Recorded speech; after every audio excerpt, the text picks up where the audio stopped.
So without further ado, I invite Mr. 𝘸𝘱𝘭𝘪𝘵 to give his introductory speech on behalf of the Malta Chamber. Thank you. Thank you, Julia. Good afternoon and welcome to another webinar organized by the Malta Chamber in collaboration with HSBC, titled Opening Up a World of Opportunities, Exploring Structured Trade Finance Solutions. Thank you, Mr. Andrew Robinson and Mr. 𝘰𝘱𝘱𝘭𝘥 for joining us today. From my end, trade finance is a bit of a subject which I always liked. I see it as a toolbox in our business, and it helps. It's a tool to help businesses grow. If I go back a long time, before I started my career as an accountant, at the time in Malta there was what was called a pupil worker scheme, where you'd be studying and you do a short stay within the bank. And I worked for Mid-Met Bank way back in the summer of 1988 as a pupil worker in what was called the foreign exchange department, where these type of transactions went through. So the first time I heard things like bills for collection and similar terms. However, in recent years, with even 𝘰𝘱𝘭𝘥 on this call, working also with him, I've had some positive experiences implementing a number of trade finance tools in the company I work for. And I have to say it is definitely a way to finance a business in certain circumstances, and I'll expand a bit. There are a number of instruments that one can use. I'm not the expert, so these are the experts, but which are beneficial for companies that are looking to internationalize, companies who are looking for financing their working capital. You can have things like letters of credit, bills for collection. These two are normally associated with countries with low levels of trust, but not necessarily. There could be different reasons. Invoice discounting, both your sales and purchasing cycle, financing against the assets of the company, your receivables and your inventories, and then not so many different variants of these instruments. I would say my experience in the last 2 years of working closely with HSBC has been really positive. Not just in Malta, so I've worked outside of Malta with HSBC, and where you have international customers on the trade finance invoice discounting side, with companies especially of a good repute, with good credit ratings, I would say, and that tends to help significantly, because that is where you can use the name of the customer as your collateral, as your security. So looking at invoice discounting, I would say, just to share a bit of experience, it is a tool that is possibly timely and costly, slightly costly to set up at the beginning, but then as you go along, it's really can work really well. And also the interest rate, and the interest is, let me say, interesting at this stage. So a typical example we use is we discount invoices from a number of different companies we work with. We get 90% upfront at the time of the sale, and then once the sale is complete and the customer pays, the 10% comes at that point in time. Traditionally, Maltese companies tend to look at financing of a business working capital by using things like overdrafts, and you get hypothecs on your assets, on your special hypothecs on properties. Whereas invoice financing, which is what I learned, is you're actually using the customer name, using the customer's creditworthiness as your security. Typical example that we have in a company I work with, we would sell to a company like Chanel, which is a big name in France, huge stability, and you are able to use that name to discount and use that name and that creditworthiness as your security. So I have to say that is something which I have found to be a very effective tool. The beauty of such a tool is the flexibility. So you can increase or decrease as the business changes. So, for example, recently we saw the impact of COVID. Some businesses did suffer. So you can actually tailor and reduce the size of your facilities in line with your business levels.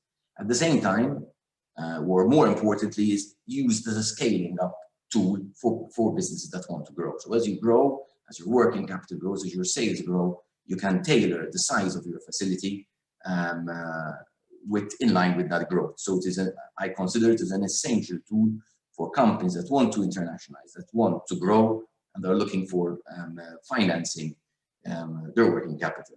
And a company does require proper discipline and process and documentation in this area, but clearly it is definitely, in the case of invoice discounting, one tool in the trade finance portfolio that can be used to scale up businesses. So I'll leave you to Gaetano and Andrew Robinson, who I'm sure will have give us a very interesting insight into the trade finance cycle. I'll pass over to Julia, and then later on maybe we can take some questions as well. So over to you, Julia. Thank you very much, Nick. Thank you so much for that. So I just want to remind you that the Q&A is still open. So I do invite you to click it so that we can present the results later on. Just let me go through the questions just so you have an idea what we're talking about. The first question is, do you expect your use of digital applications by your business to develop resilience of my supply chain now and into the future, and which section of your trade cycle engages and ties up with your working capital for the longest time? So like I said, I do encourage you all to answer the poll that we currently have in progress. Mr. Samut, I pass on to you. The floor is yours. Thank you. Good afternoon.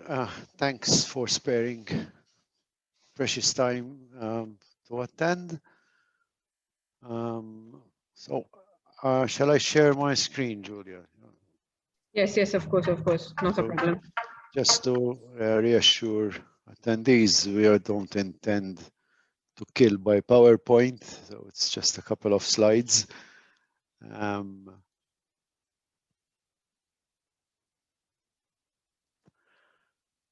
Hope you're seeing that.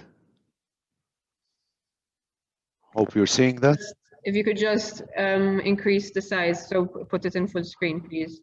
Okay. So that we can see everything better. Better? Yep, great. Right. Good. Thank you.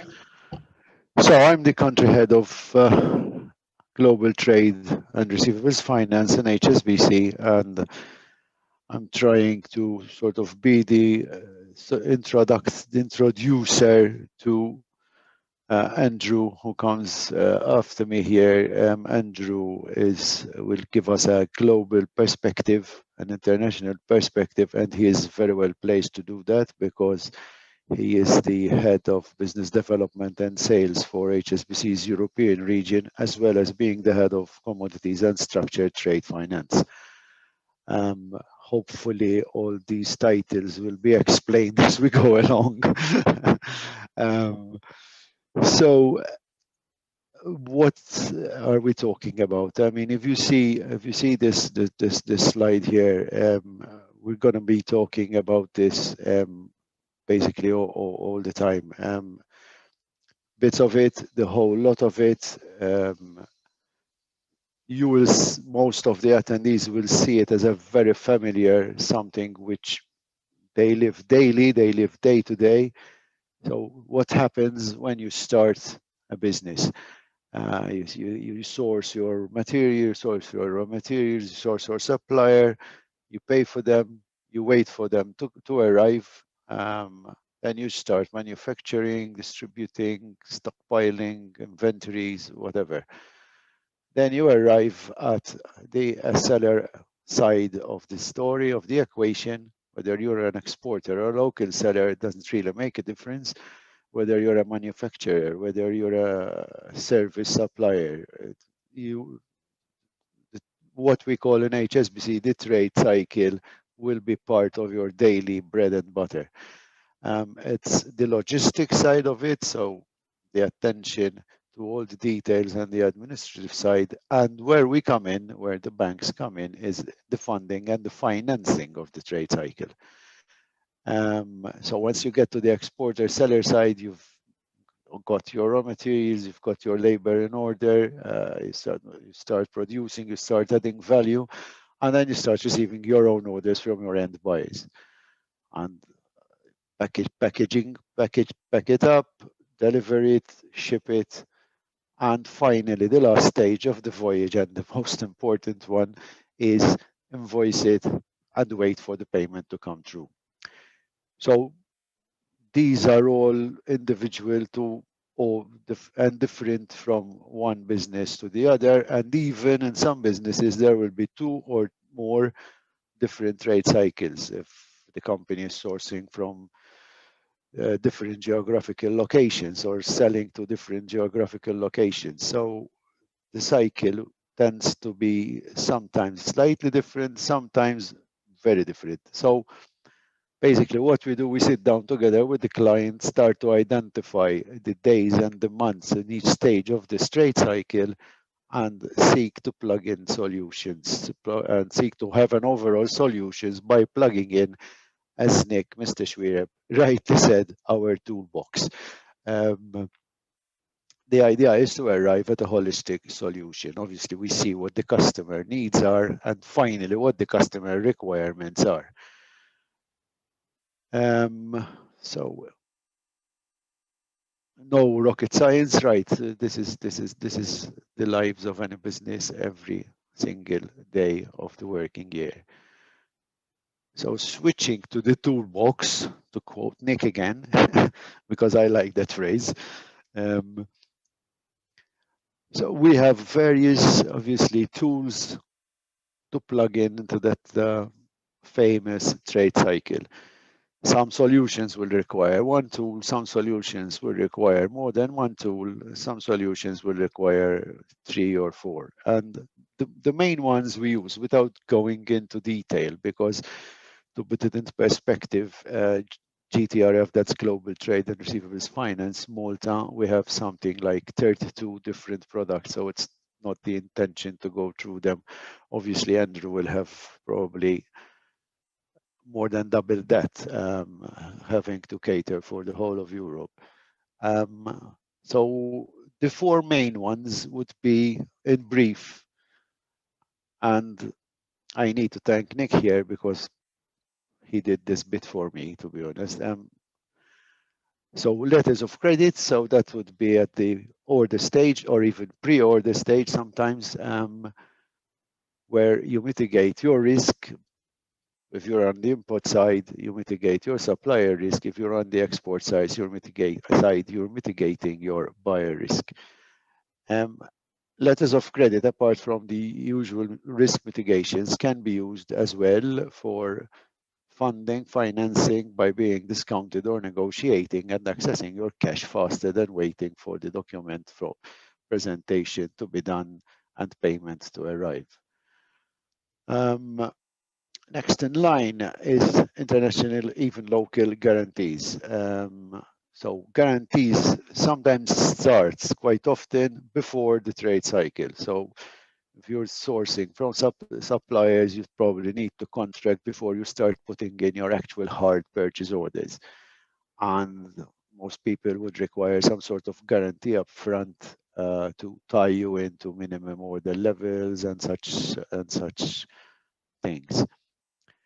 So in guarantees, I believe we are very well placed here. We are a bank with 60 plus sites all over the world, plus a very vast correspondent network. So to reissue or issue guarantees with us, we should find a solution anywhere in the world.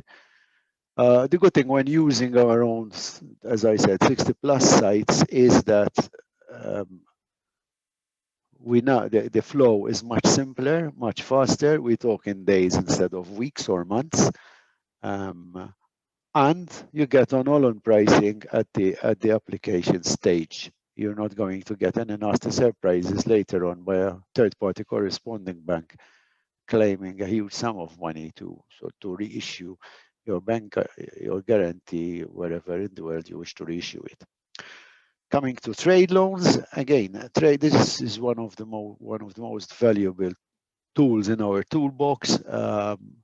They are very flexible in their usage, whether buyer trade loans, which typically fits importers, or seller trade loans, which typically fit exporters. They bridge the gap between the payment for the imported goods and obviously receipt of funds from either subsequent sales or discounting invoices, etc.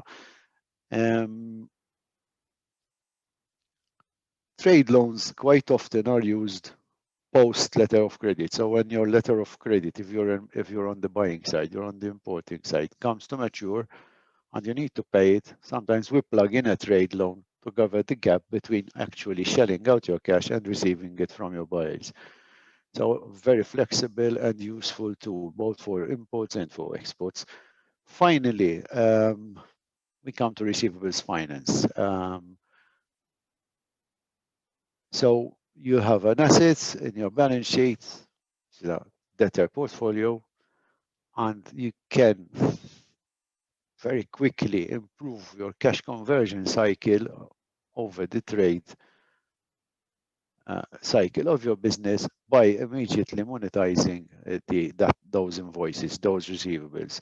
As Nick said, up to usually we advance or discount up to 90% upfront, with the other 10% being given to the client when the invoice is actually paid. Apart from the cash conversion, receivables finance are very useful for removing risk from the balance sheets by using non-recourse structures. Obviously, these will mitigate the buyer risk from businesses, and obviously improve balance sheet, things like leverage, things like gearing ratios, and so on and so forth.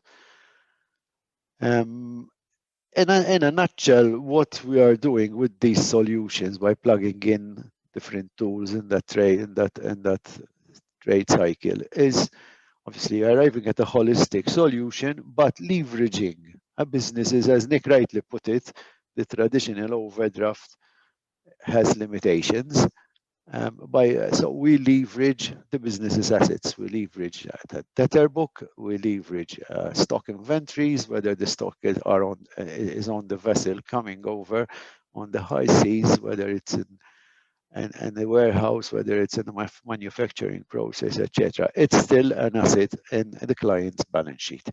So what we're doing is trying to leverage the non-conventional assets. When we talk assets, especially in the local market, we start thinking bricks and mortar warehouses, directors' residences, notarial deeds, hypothecs, etc., etc. In this type of finance, we try to steer clear of all that and use what's in the balance sheet itself. One final point is that there is no fits-all solution. These are all bespoke facilities. As I said before, sometimes a business will need more than one facility for different business lines.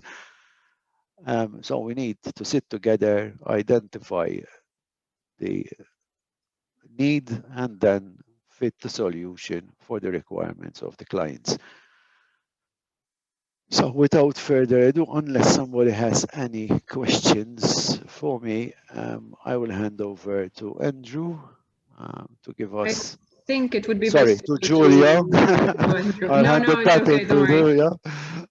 I was just going to tell you, Mr. Samu, that I think it's better we go to Mr. Robinson, and then questions can come in at a later stage. Okay. So we can compile them. Okay, fine. So I'm officially handing the baton over to Julia now. Exactly. Well, and I just pass it on to Andrew. Just Gaetano, if you don't mind, stop sharing, please, so that Andrew can. Okay, thank you very much, Gaetano. Thank you, Julia and Nick. As mentioned, my name is Andrew Robinson. I'm the regional head for Europe for Global Trade and Receivable Finance and HSBC. It's a pleasure to be invited by the Maltese Chamber of Commerce to present.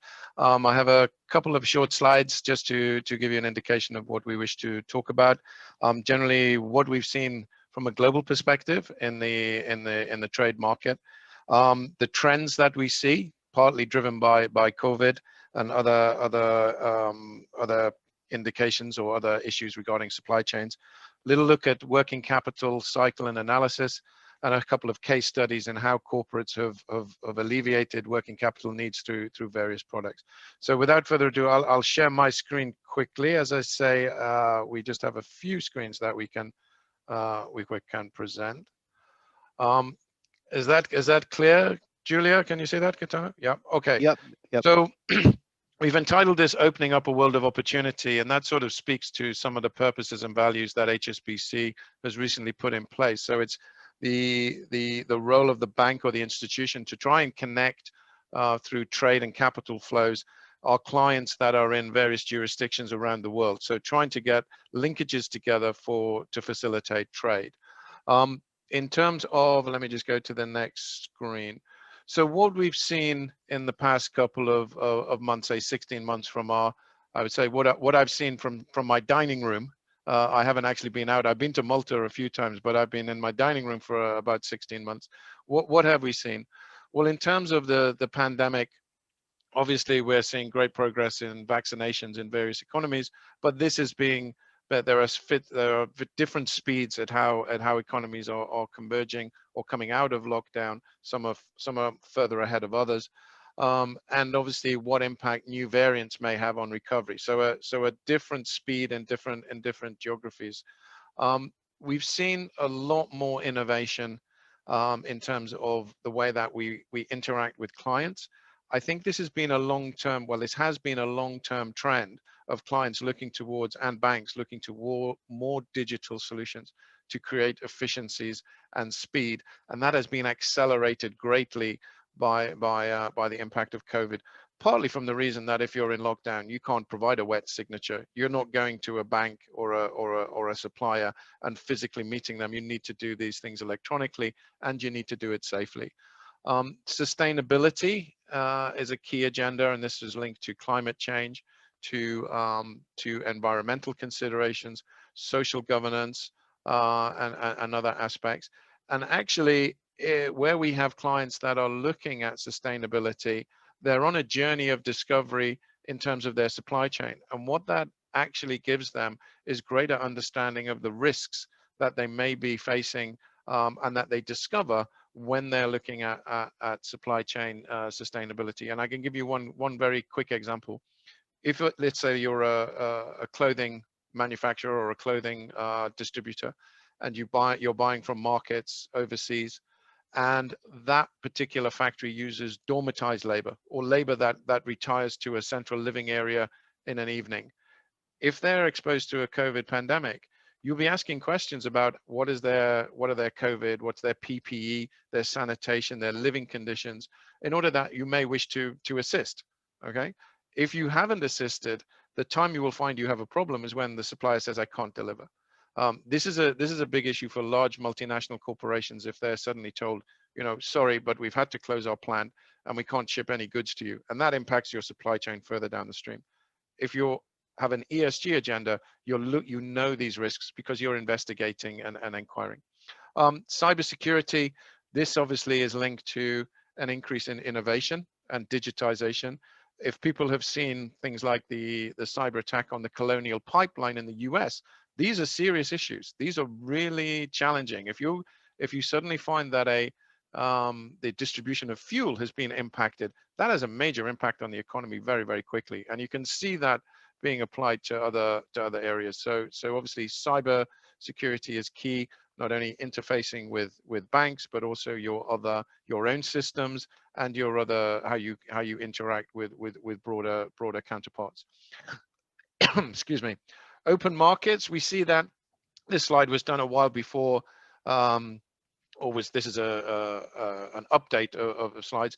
At the time we were looking at Brexit, the US had a much more centralized or domestic agenda now. It's changed a little, but we still have ongoing challenges between protectionist policies, an ongoing debate, or challenges between large superpowers such as the US and Russia, and China in terms of how that impacts trade.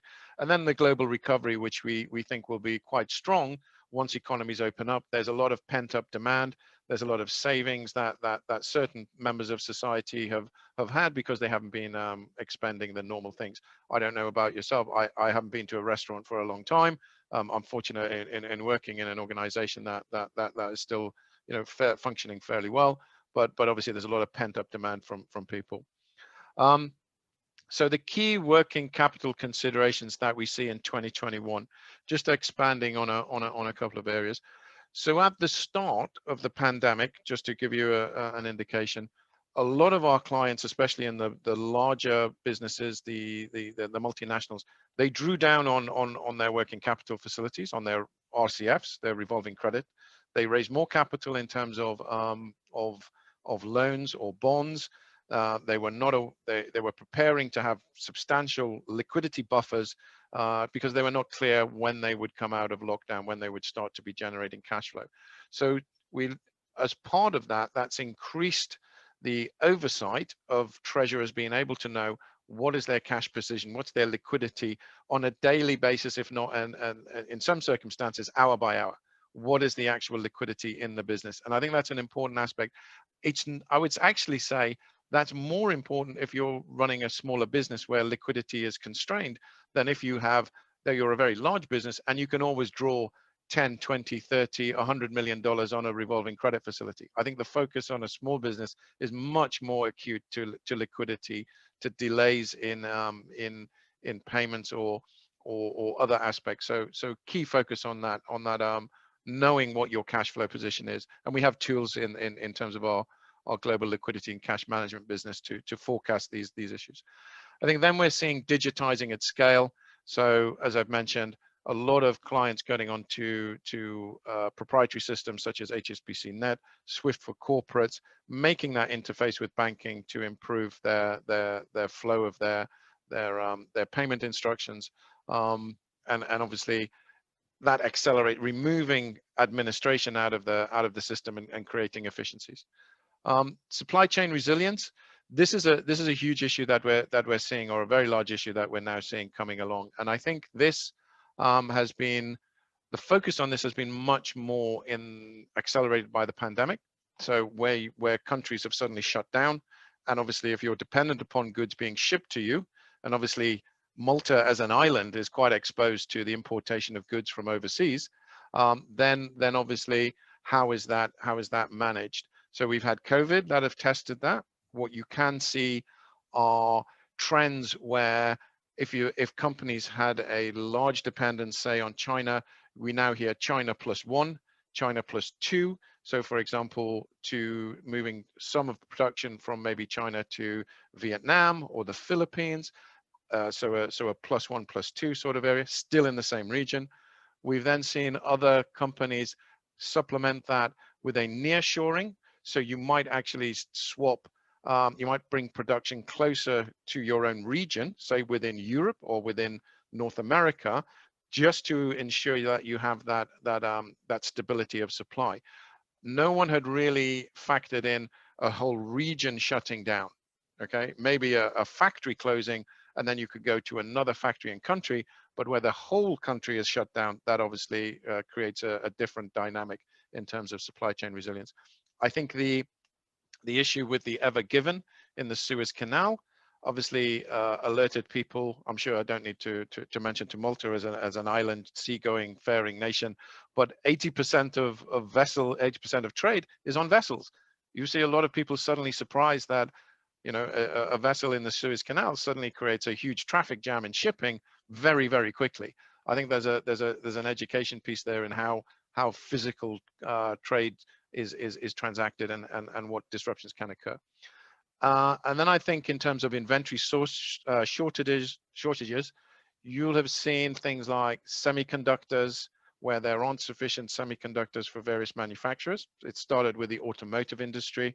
It's spilling into white goods, so goods that you need like fridges and freezers, where you have these chips that control basic functions, causing delays there. And I would argue that the traditional policies of a just-in-time or just-in-case, so inventory arriving at the factory to be bolted onto the product, if your production line has stopped, then that policy needs to be reviewed because it's not fit for purpose. You know, if you suddenly run out. So this re-emphasized potentially a need to have more stock on hand, either on your own balance sheet or through another supplier.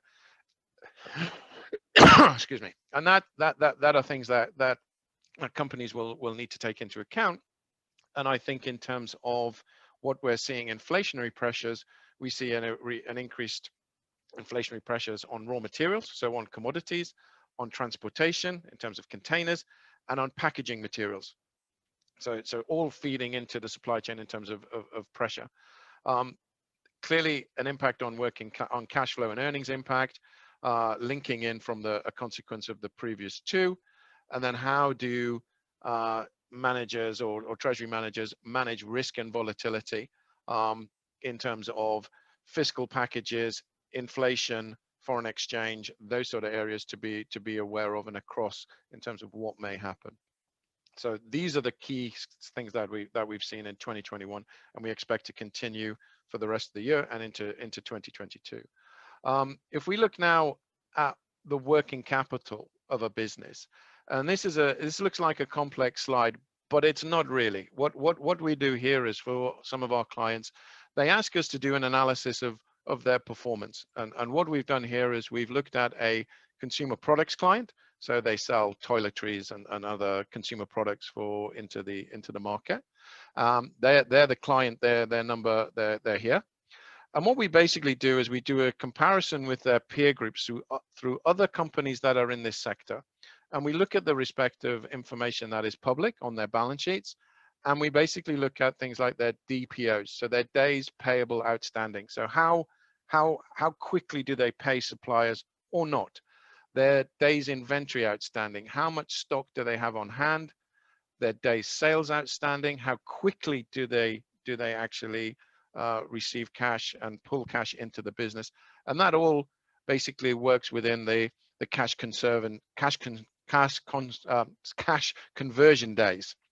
So how quickly is cash coming into the business? And when we take our client, their margins are very strong. Our margin, the gross margin here is 68%. It's extraordinary. It's very strong. But in terms of working capital, when we compare them to other clients, there are obviously some areas should they wish to seek to improve that working capital. For example, when we look at their ranking on days payable outstanding, they're 9th. Okay, so they pay fairly quickly. They pay around 45 days. Best in class is around 85. Now, obviously, there are various other factors to look into this, but obviously it gives you a guide of how can you improve and whether it's viable to look at that. Again, the days inventory outstanding, they're holding 59. They're way out in terms of other clients that are holding the same amount of inventory. Now, why is that? Are they particularly inefficient? Or is there a reason? Do they hold inventory that they need to? Have they got a different business mix? So again, it's just to highlight pointers of where to look. These are the analysis of this.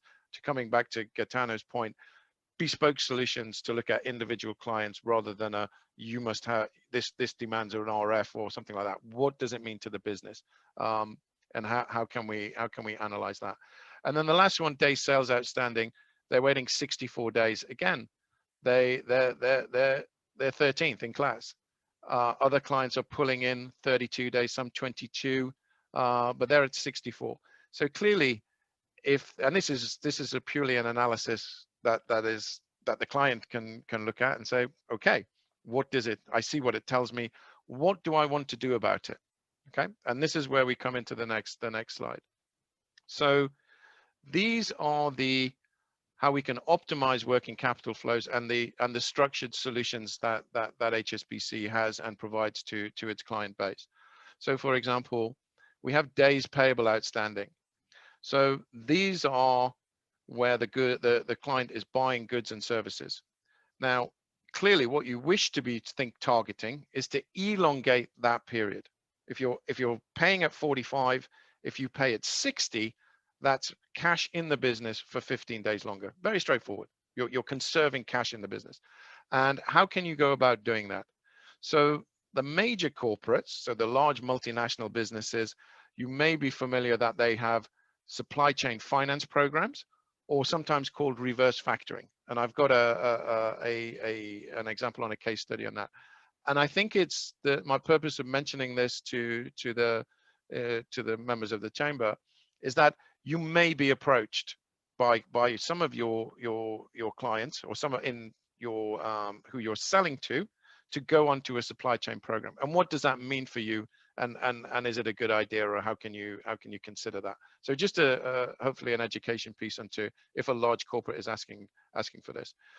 You can also use, as we say, you can use documentary credits and bonds. There's trade loans, etc., to elongate that working cash out of the business. In terms of inventory, here we have days inventory 59 outstanding. Whether there is a ability to finance that inventory, sorry, if it's on a longer period of time, whether that's asset-based finance, lending against the stock in terms of commodities, where I have a part of the business. If I've got an underlying commodity, say fuel in a tank or copper in warehouses, that commodity has a value related to the open market, so you can generally generate a higher loan to value on those. And we are seeing in some areas what we call vendor managed inventory. So what would happen here is a supplier is holding the inventory on his or her balance sheet, maybe at a premises, and delivering that stock as and when. But obviously the supplier or the buyer of that goods, that cost of carrying that inventory will probably translate into the purchase price. So it's, you won't have it on your balance sheet, but the cost will be passed on. So but you would have certainty of supply. So I think if there's a larger supplier, he's bulking up, or he or she are bulking up that supply, and other buyers have certainty that the stock is there, then that might be something to consider, maybe through a cooperative or other areas. And then the last one, which we've mentioned, which I'm sure people are familiar with, is receivables. So days sales outstanding. And here it's the receivables finance, the traditional forfeiting or receivables finance that discount funds into the business, and the bank is waiting for settlement of the receivable from the end buyer. And obviously this pushes cash into the business. So just to recap, we're looking at extending this period, funding this area of the inventory, and accelerating this. So this goes down to maybe 30 or 10 or however you can do it. This elongates, and you conserve cash by funding on the day's inventory, either by an on-balance sheet solution, so funding direct to the client, or vendor managed inventory. And I'm sure we can take some questions on that at the end of the presentation. Finally, I've got 2 case studies of how this works. So this is a receivables facility. So we have an IT consulting company. This is slightly unusual in that it's services as opposed to physical goods. And this is a large area that the bank is interested in, which trade providing financing for services as opposed to physical materials. This is an area that we're very interested in. A lot of new technologies and a lot of new parts of commerce are now services. For example, 10 years ago, you probably wouldn't have had your broadband, your Wi-Fi, all of this. This is now a service that we have. So this is a 120 million non-recourse, we call you've got a lot of terms here, pan-European, so across European countries, invoice finance facility. Effectively, the client has a commercial agreement with the buyer. We are financing the receivable through a receivable purchase agreement. So we're buying these receivables from the company. We can mitigate our risk through perhaps by taking insurance in terms of the buyer's insolvency. And that basically allows the client to accelerate cash flow into the company. This was key because the client had fairly high leverage, coming back to point that Gaetano raised, because it was due to a level. So this drives the working capital. Numerous buyers, but obviously for a bank like ourselves, we've got branches and capabilities across Europe, so we can accommodate these type of asks. The last one is more of giving an example of the reverse receivables finance program, so a supply chain finance program. We put that in place again for a European client. They're in the manufacturing area, and they sourced a number of raw materials and commodities across many buyers in Europe or abroad. And what they're basically doing here is they are saying to the seller, they seek to extend the terms on the seller. So the seller is asked to go from maybe 30 days to 90 days. Okay, so optically, the buyer has 90 days to pay. The seller clearly doesn't really want to go from 30 days to 90 days and wait an extra 60 days for payment. However, because we have a supply chain finance program in place, the seller takes their invoice to the bank and gets that discounted within 2, 3, 5 days. So that accelerates cash into the business. So where he was previously on 30 days, he's now being able to receive those funds on day 3 to 5. So accelerating cash into the business. That's the benefit to the seller. The company itself is obviously conserving cash in the business because they are not having to pay that invoice, which is held by the bank, until say day 60 or day 90. All the same thing, elongating or accelerating flows between respective counterparties. Again, this is quite a large program. We're covering euros, dollars, sterling, several countries in Europe. These tend to be linked to larger companies. So companies that have maybe, for HSBC, turnover of above 500 million. There are dollars. There's other considerations in terms of ratings, because we're building up as a bank. We're obviously building up an exposure to the company here in terms of their future settlement of invoices for goods they've received. That is basically a quick run through in around 15-20 minutes. I hope that was okay. I will stop there and back to Julia. Yeah, that was great. Thank you, Andrew. I see Nick has raised his hand, so I don't know if you want me to present the results of the presentation and then we can get into the. Go ahead, Julia. All right. Okay. So I'll be sharing my screen with the results of the poll questions. If you could just bear with me for a moment, because working with one screen is always the hardest thing to do on Zoom. So.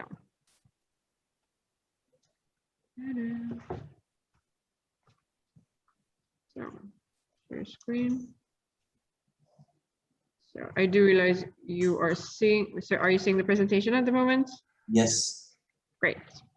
So I'm just going to go to the first question, and the first question is, do you expect your use of digital applications by your business to develop? So we had 33% who have expressed that they have already increased over the past 18 months, but are not expecting to expand further.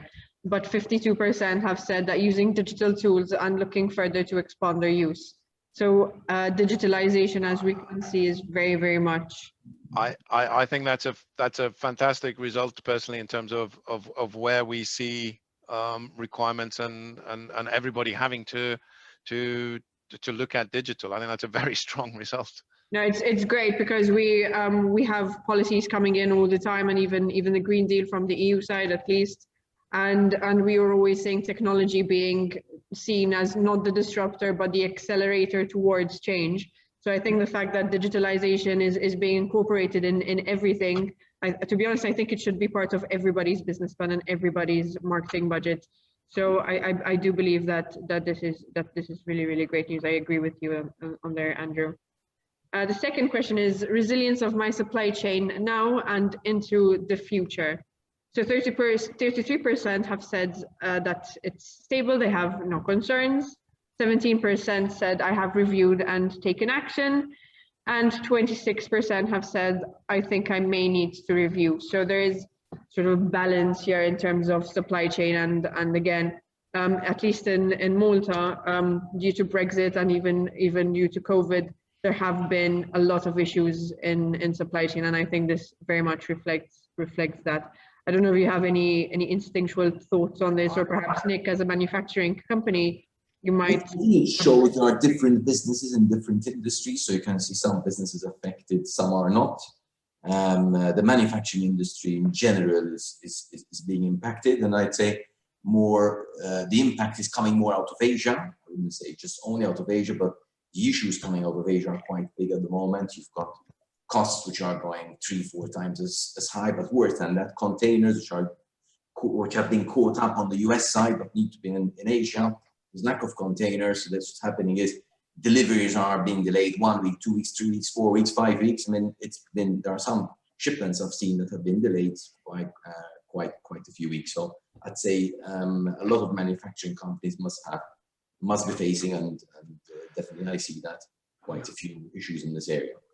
I think, Nick, it's flexibility. I think it's be prepared to, you know, the norms of maybe it's the ability to suddenly say, okay, what if I suddenly have a challenge? Where can I pivot somewhere else? Do I have relations with other suppliers that are near? It may be an issue that there is obviously a price issue, but a timing issue. If you can get goods further in, they may be, the closer goods may be more expensive, but you maybe have certainty of when they will arrive. I think it's to be from what we speak with our clients, it's where they're looking at more to flexibility. I think the idea that I will only supply from China is something that needs to be considered. Is that going to be as resilient as it was previously? I think that's a key question. And Andrew, if I may, it's also an opportunity for many businesses as well, because if you're looking at a challenging supply chain, it's great to have better options and also explore better quality in some cases.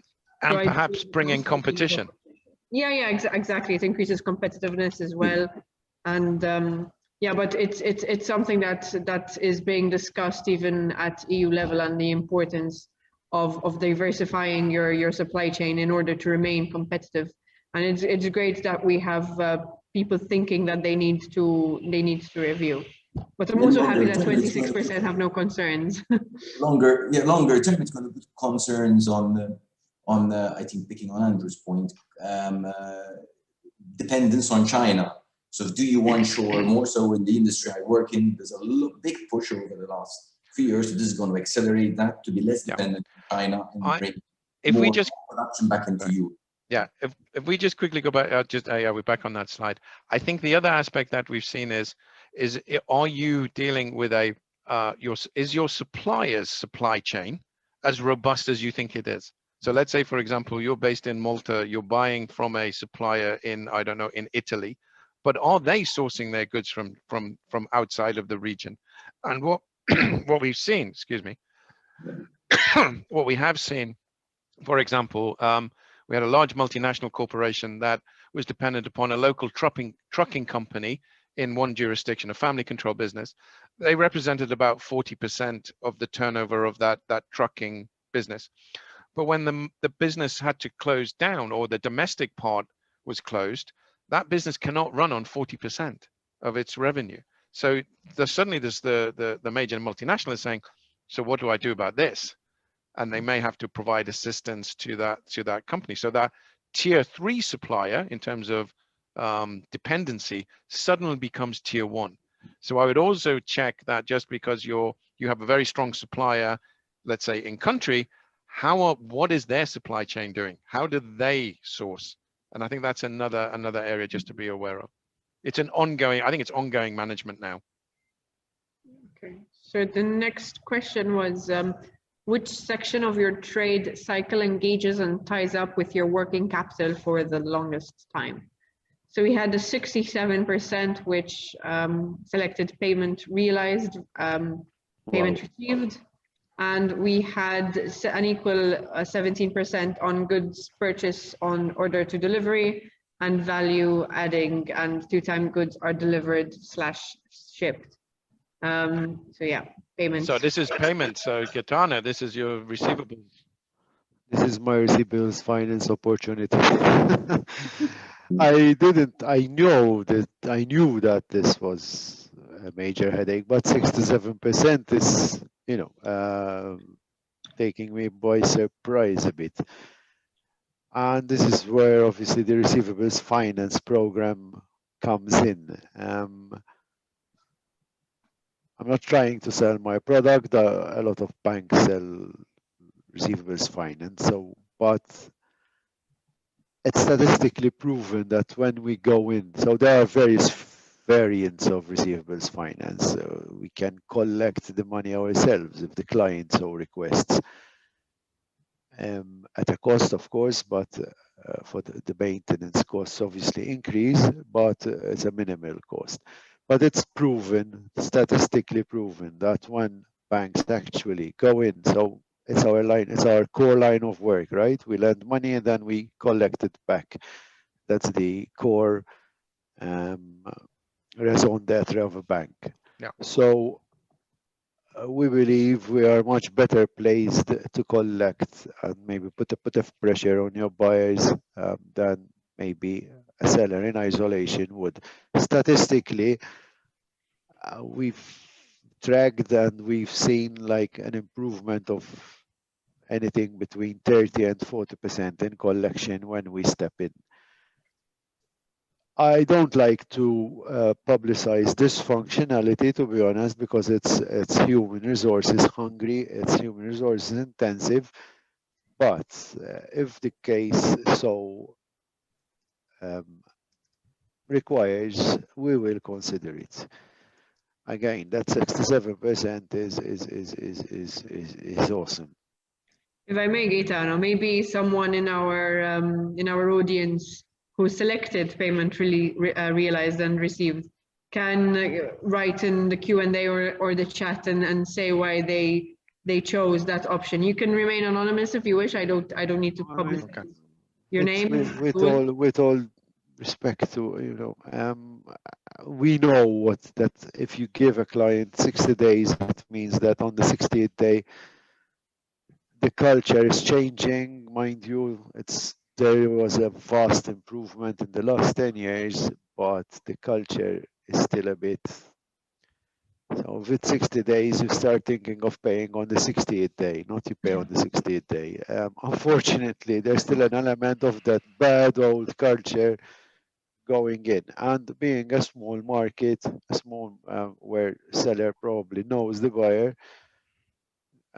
very intimately sometimes, a sort of complacency creeps in and suddenly it gets out of hand.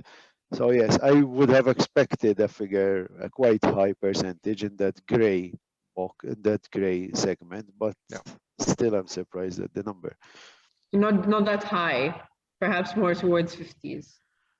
I would have expected it to be about 40%, to be honest, but 67% is... Like I said, I invite anyone who has anything to say about that to put it in the chat, even anonymously, and we'll see what the reason was. In the meantime, I'm going to stop sharing my screen because we've had a couple of questions from the audience, and there was one. It's quite an extensive question, so it may need to be answered in part. But anyone who can answer it, please feel free to interject. When dealing with large organizations and offer to issue a letter of credit, most of the time these insist on advance payments due to the small nature of the orders compared to larger buyers in other countries. Is there a way that HSBC can assist in this regard? He goes on to say, on the other end of the transaction, when we are exploring the opportunity to export and ask our buyers for cash in advance, to mitigate our risk, we are often offered a documentary collection option or a letter of credit in our favor. Is using these products a safe alternative to cash in advance? Should I take it, Andrew? Or... Please go ahead.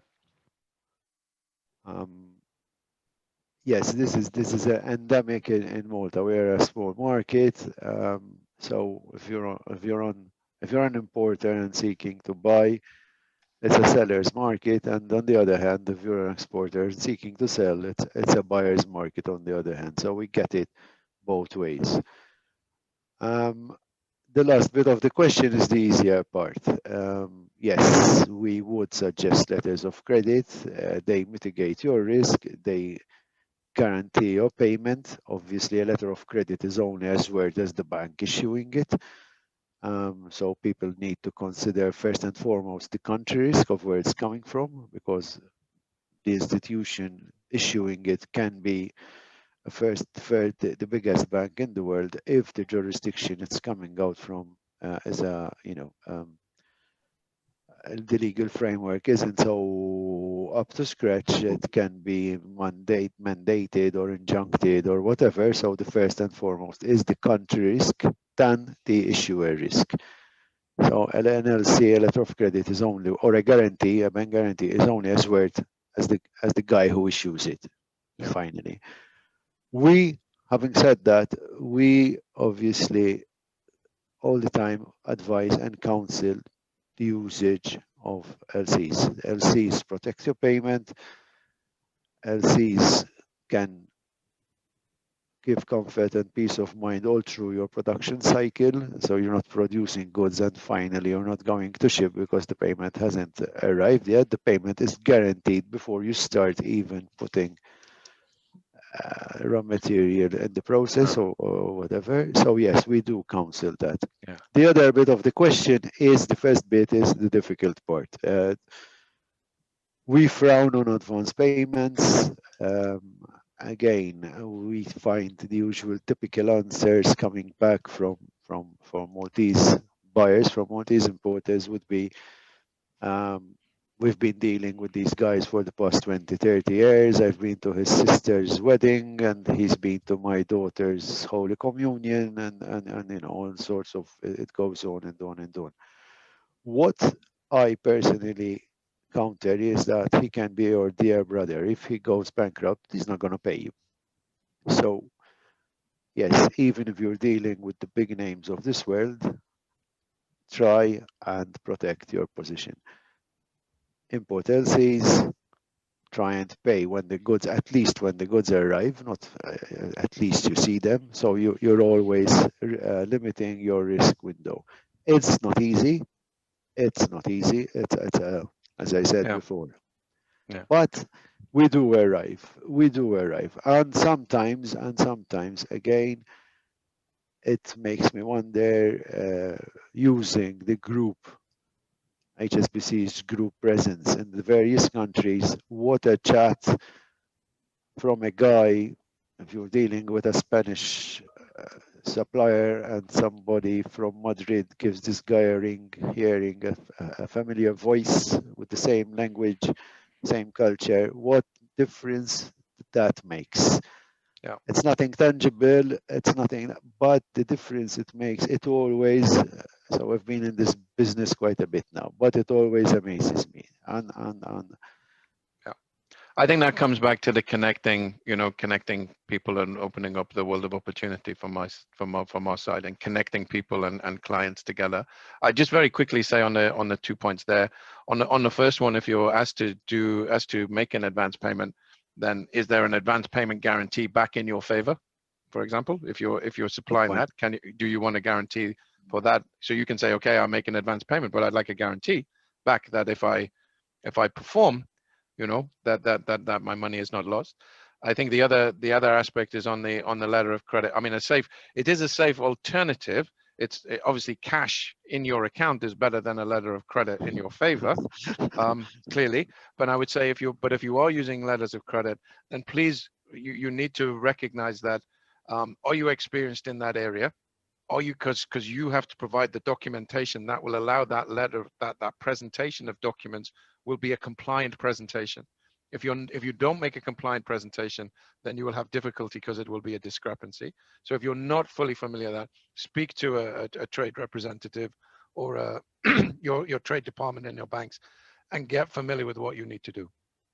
I can give a practical perspective. So in the first instance, from experience I've had, I agree very much with my colleagues from HSBC. If you're making a payment, an advance payment, the risk I think is pretty high. And I recall, but I can't remember the details of an instance where I was working in a company and made a payment that at a point in time that advance payment was lost because, say, the company went bankrupt. You're buying a piece of equipment, you pay 30% down, this just vanishes. So using another instrument that the banks can provide, like letters of credit, is definitely the right thing to do. In the second instance, looking at it from a practical perspective, cash in advance is always the best way if you want, especially because of high risks of having cash in your account, is even within our organization is always #1 preferred option. But obviously the customer on the other side very often says, I don't want to pay cash because I've got nothing in my hand. Same way when we were purchasing. So again, using a different number of products that are available can mitigate the risk and appease both parties. So again, this is from a practical perspective. Exactly. This is what we call the risk ladder, Nick. It's what's good for the buyer is inversely bad for the seller and vice versa. So the letter of credit would come bang in the middle. It gives protection to the buyer and it gives protection to the seller as well. Can I ask? But Andrew's point is very valid. NLC is a complicated and a complex bit of part of that famous toolbox Nick mentioned in the beginning. And yes, please consult a trade representative before committing to an NLC text and then finding out you cannot comply with the requirements. So some of the requirements would be very demanding, very complex, very document heavy. So please do comply with us or with your bankers before committing to a letter of credit. In fact, Gaetan, I want to highlight this point. What is it exactly that you would require? If it's too vast, I mean, maybe you can point on 3 things that you would require. In essence, the normal letter of credit would require 3 main documents. The typical ones: the invoice, a transport document, an original transport document, and maybe a packing list or something like that. Then it becomes complicated because some importers would require a certificate of verification from people like certificate of origin, Veritas, for instance, and then certificates of origin, certificates of medical health. Some countries will have legislations and jurisdictions requiring each inch thick piles of documents. Each document has to comply exactly with the other one and with the letter of credit itself. Sometimes initially it's at a glance we can see that it's impossible to do. So if this letter of credit is a typical example, the letter of credit wanted a document signed by a consulate of a nation which was non-existent in Malta. So this guy would our seller would have had to go to South America to get the stamp or whatever, and so that was not workable outright. So I think producing because you have an NLC, because that is not workable. I think from our data we estimate that about 60 to 70% of letters of credit have some form of discrepancy. Now that's not to say that 70% don't get paid. They get paid, but you're not, if your buyer or the applicant to the letter of credit needs to accept the document, that's not a firm letter of credit. You're then back on that. They have to accept it. And if you've shipped, then clearly you have a challenge, right? Because if that's not accepted. So this is why. If you produced for specific goods which you can't freely sell in the open market, for example. So what we're also seeing, and it links back to digitization, is when we use things like a blockchain or our platform is Contour, where because you reduce those mistakes, you're generally trying to get that much quicker. So reduce discrepancies, reduce overall cost, and to allow transactions to be at a lower value. So typically with so we have a blockchain platform that we're in consortium with another group of several banks globally, and it's trying to ensure that those discrepancies does not occur because everybody's working on the same documentation and wording that they know at the same time. It's a complicated process.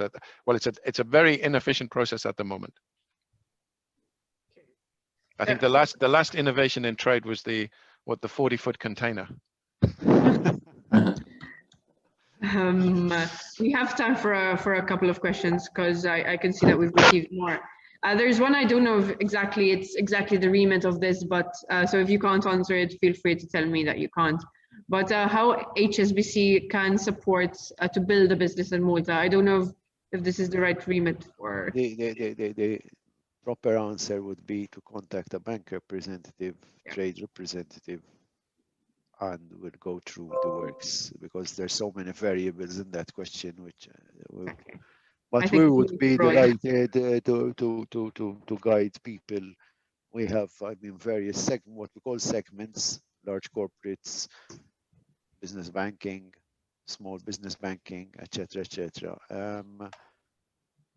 Who would be delighted to guide this individual through the hurdles of getting bank support, whatever I think they are doing. I think someone commented to your joke, Andrew, about I think this is what it's meant. We received a comment about the high cube 40-footer. I'm assuming it's a joke. I don't get the joke, but I'm assuming it's a joke. Yeah.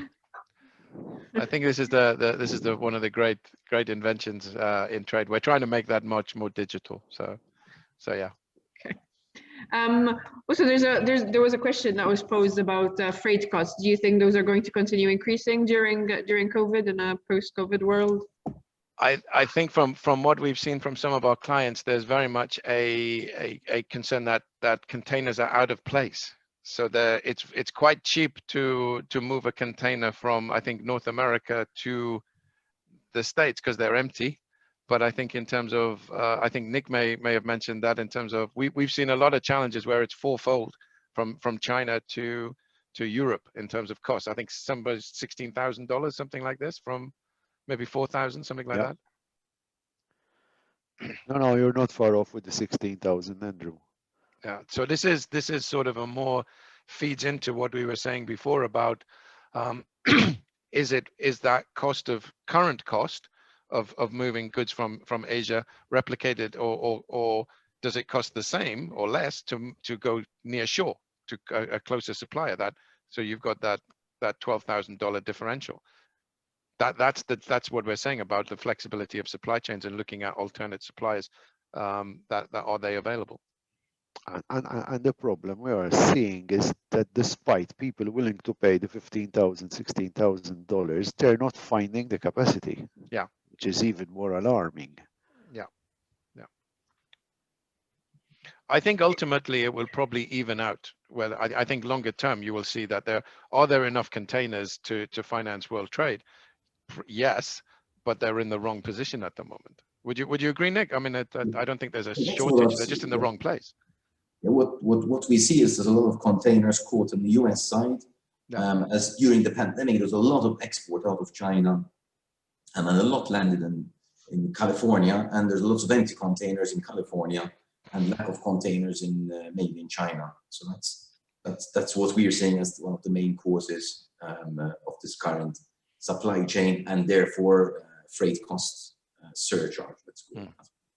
I think the other aspect which is coming further into people's thinking is the emissions from vessels in terms of the let's say the miles traveled for goods, and whether that will become if there's a carbon tax if you're using bunker fuel as opposed to a ship with a scrubber or some other element, that will be potentially factored into the cost. So again, what is the dynamic? What is the ultimate benefit going to be? If you can source from a closer area, is it cheaper in terms of the carbon that is used or not? Or those are dynamics that we see unfolding in the next well, now and in the next few years. Going to increase. Yeah, I don't know if we have. I can pull another 5 minutes, so we don't delay anything. But I don't know if you have any other remarks that you want to mention that hasn't already been mentioned, or any takeaways that you really want the audience to go away with. One question was a little bit different maybe, and I don't know if there's an answer from either Gaetan or Andrew. One thing which I think governments have supported businesses throughout the pandemic. Had they not done that, and a lot of businesses would have gone out of business. But once governments close the taps, I don't know, there may be the possibility that businesses, not talking Malta, now I'm talking a bit more global, especially in the Western world, where the government closes the tap, they don't have the funding coming in, and we're going to see some customers go bust. So obviously that's going to affect companies that are expecting to get paid from these companies, yes? So I don't know, from the banks, do you see, what is the recommendation? Are there solutions? What do you see? How do you see this? I know it's a tough question, but I think it's something that's going to affect businesses, especially those that are export-oriented or international. I think from our side, you need to be very clear or ensure that you're aware of what are the terms when, let's say, the support, when these financings fall due for either repayment or reimbursement. And how do you manage, coming back to the first point, how do you manage your working capital, your liquidity? Are those loans going to start, or those funding start to are they linked to your cash flow? What I would be urging is that if there is a disconnect between a specific time of when a loan falls due for repayment and actually when you've opened your business, then I think you need the intention of governments was to support these businesses and make sure they continue, not to suddenly get their money back and not have the business develop. I think I would be in very close contact with your bankers, with the government, that agency that provided the funding, and make sure you've got, as with anything on finance and trade, is to understand what the parameters are. Don't be silent.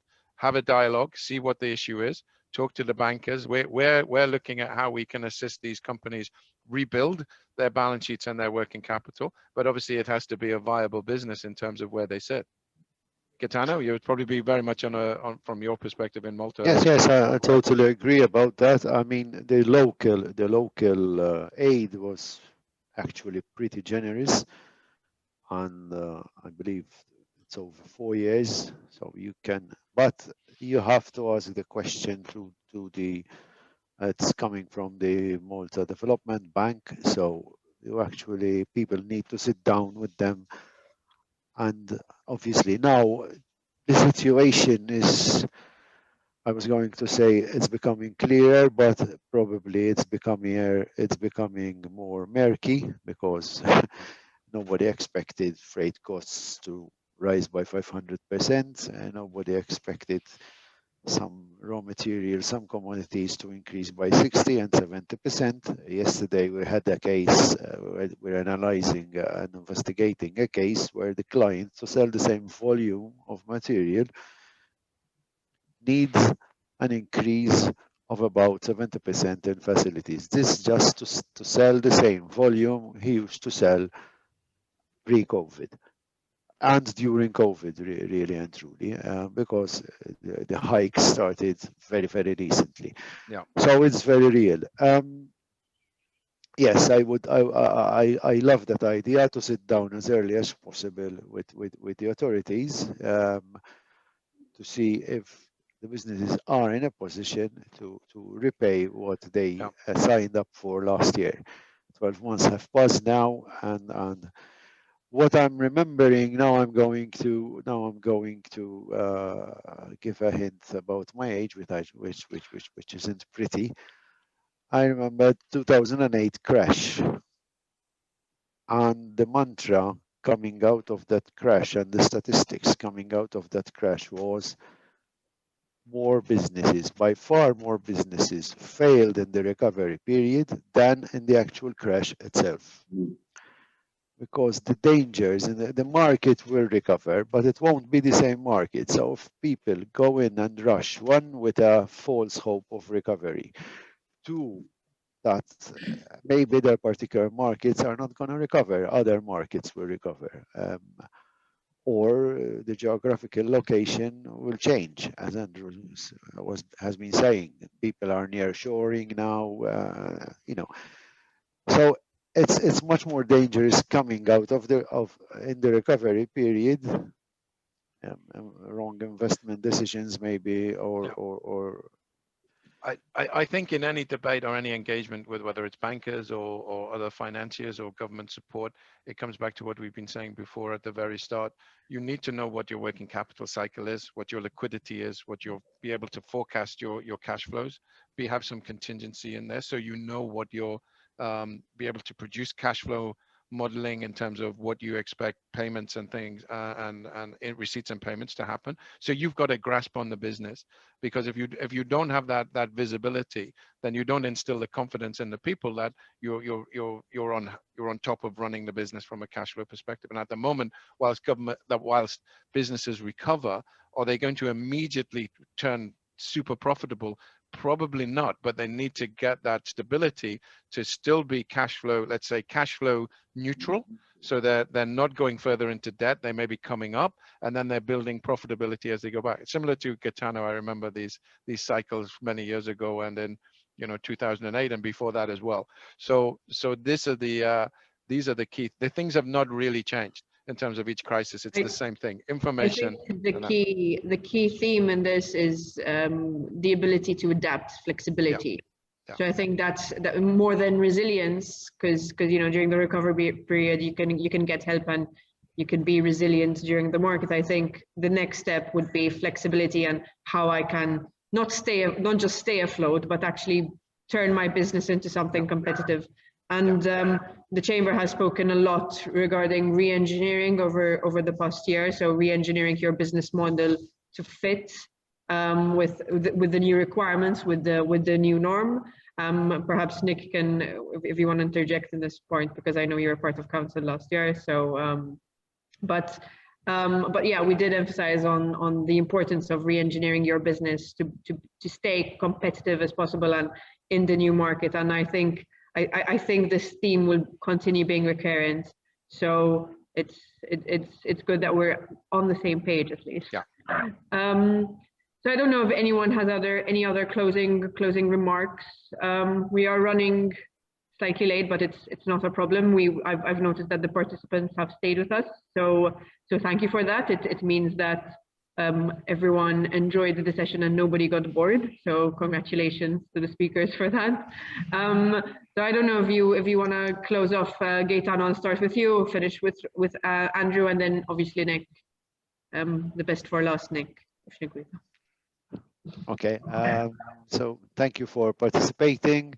Thank you for giving us your valuable time. I hope that we have shared some valued information.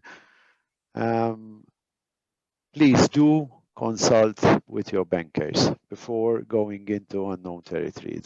That is the message which sticks most. Be it HSBC, be it your bankers, doesn't matter. Please do consult, especially when going into unknown territory or relatively unknown territory. Thank you. Thanks. Thank you, Gaetano. Andrew? Yeah, I think I just hope the presentation was useful in terms of it's the key themes that we keep saying. I was very encouraged by the polls in terms of they reflected some of the views that we had, which is always good to know. Great. Because obviously what our clients are thinking is very important to us. That needs to be grounded in not just what I think, but what his clients think. And I think I'm going into the office tomorrow for the first time since the 24th of March 2020. Really? And I hope that I will be able to meet you members of the Chamber and clients and Gaetano again in Malta in the near future. I think face-to-face is where business is done. Andrew. Face-to-face is where business is done. And as much as I like Zoom, I don't like it that much. Andrew, I did tell you last time when we were chatting for the first time that you're always welcome at the Chamber, and that we can have a coffee here. I'm sure Nick would be very excited to show you the history of the Chamber. I'd be delighted. Thank you. So not a problem. We look forward to having you, and I really, really hope that it doesn't rain tomorrow the minute you exit your house. So Nick, any last thoughts from your end?